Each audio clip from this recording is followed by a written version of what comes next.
এ তরুজ ভাই কয়টাই বীজ এই শকত আলী হ্যাঁ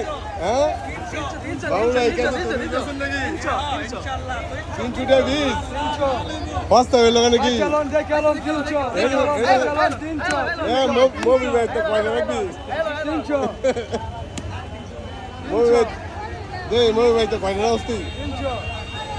কমায় রাখলে তোর খবর আছে এই মেম্বার সাহেব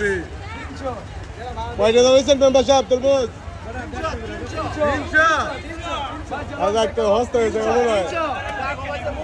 হ্যাঁ কি করবে তেলটা আবার 300 টাকা করে এই তরমুজ আগে 500 টাকা করে আসছিল অনেক একটু কমছে যাই হোক বাজারে অনেক লোকজন